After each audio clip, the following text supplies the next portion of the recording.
back. The Feed Africa Summit was in Senegal, Dakar, and was concluded on Friday with many promises. One of them is that the African Development Bank plans to invest $10 billion to make the continent breadbasket of the world. Other conversations also from that summit is an estimation that Africa's agricultural output could increase from $280 billion per year to $1 trillion by 2030. But this cannot be achieved, obviously, without investment. Looking at Nigeria now and Africa, Mr. Chukwuachukwu, the president of Agric and Industrial Entrepreneurs of Nigeria, speaks on how to accelerate those investments into Nigeria and the impact. Mr. Nwachukwu, good morning. Well, every time, especially when there are events on the continent, we hear of monies that are promised that will be invested, are being invested.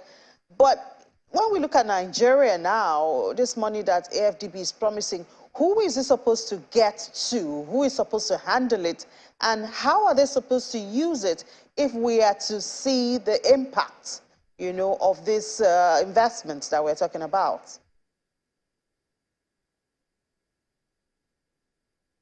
Oh, absolutely right. We keep hearing about investment here and there. This is not the first time that you're having massive capital injection into the agricultural sector, or even through any other intervention. It's a question of management of it. 280 billion worth of agriculture is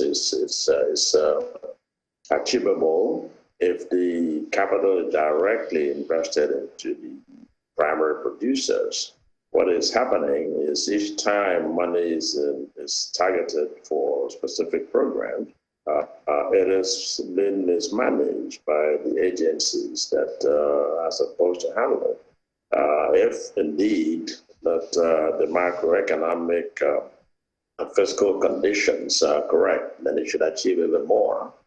But what is happening is that I think we all know that corruption is endemic in African countries.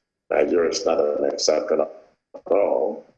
We'll hear that, mark that, but what is the actual process of implementing it? So we got to get the process right. Any loans, foreign loans, or even grants coming into Nigeria must be approved by the National Assembly. And they're supposed to have oversight over this massive capital injection. But what has happened is that they don't exercise their oversight, nor do they monitor what is happening to these funds. So it's like garbage in, garbage out. Whatever you feed the country is what comes out of it. If we do not target these funds that have been approved by the African Development Bank, then we're not going to have any production out of it at all. So we see this is now $10 billion. And you talked about the lawmakers. The lawmakers are actually supposed to be the voice of the people, representing the constituencies and, you know, all the senatorial districts and all that. So where are we supposed to go from here? The meeting ended on Friday. $10 billion has been promised. Nigeria should be one of the beneficiaries of that. Who is supposed to pursue it and get it to the lawmakers? How can the people ensure that the lawmakers would be their conscience or their eyes and their ears concerning investment or promises such as this? The Bank of the Nation is the Central Bank of Nigeria. And they are supposed to warehouse the funds that are invested in public and our agencies and Nigeria. And how they now transmit it to other development banking institutions becomes the issue. The National Assembly does not warehouse the funds. Is the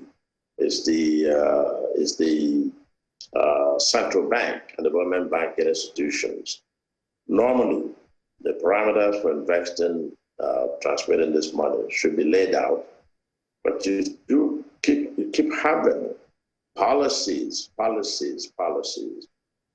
And I've said this before.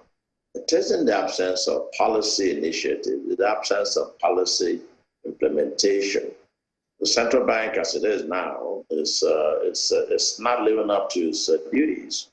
There's so much funds floating around this country. You take agriculture, the Agric program, you have over 250 billion earmarked in it. You have over 500 billion in Bank of Industry. But these funds are really not going to the direct beneficiaries. So I think unless we now create a core of entrepreneurs who you would not invest those funds through processed channels, then that money is just going to go frittered away. If you check through the deposit money bank, I'm sure there's so much money being saved and interest earned, but not telling each other the truth. World Bank is wary of investing in Nigeria. All the other countries are wary of investing in Nigeria because there's no. All right, looks like we're having connection issues with Mr. Nwachukwu there now. He's in Umuahia, and we do know that network in some parts of the country could be difficult. Mr. Nwachukwu, are you back? Yes, I am. Okay, could you just conclude your thoughts? We lost you for a bit there. All right, can you hear me now? Yes, I can hear you. Okay, so what we're talking about is the warehouse of the funds. It's with the Central Bank of Nigeria. They just create policies and they do not monitor those policies at all. We have development banking institutions like Bank of Industry. We have moribund Bank of Agriculture that is lost. It's moribund at this point. So I've always said it is in the absence of policy formulation, the absence of policy implementation.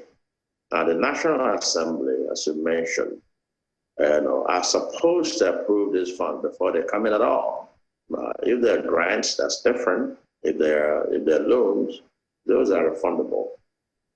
The National Assembly haven't approved for these things to come into Nigeria, should exercise oversight over them. And so I think there's a disconnect there. Maybe the people in the National Assembly are just sitting down chasing contracts. I don't know. But if they actually connect with each other, production will be boosted, massive agricultural input will be sustained. We should invest in sustainable agriculture. So unless we now begin to invest in the primary entrepreneurs and begin to look at business and farming as businesses, then we're just going to be going back to where we started. Every day, talk, and no action. So I hope that the next National Assembly will up and doing in the areas of oversight and monitoring. And I believe that the federal government, when they form the next one, should sit more and look at experts. Right now, the CBN, as far as I'm concerned, have failed woefully implementing fiscal policies in this country. The development banking institutions have failed woefully. They interface with deposit money banks, and all they care about is earning the interest. The production and productivity is the key. So I think we've offered before, if you have clusters in the agri-value chain in Nigeria who can actually warehouse these funds, that we're going to be able to see production increase. So it's a fiscal policy issue. All right, Mr. Nwachukwu, thank you so much for sharing your thoughts with us. More intentional steps, according to Mr. Nwachukwu there, from the lawmakers and the central bank would really go a long way directing these investments from numbers to production. Well, thank you so much for sharing your thoughts with us. President of Agriculture and Industrial Entrepreneurs of Nigeria, Mr. Nwachukwu, for taking time out from your holiday at home to join us. Thank you. All right, thank you.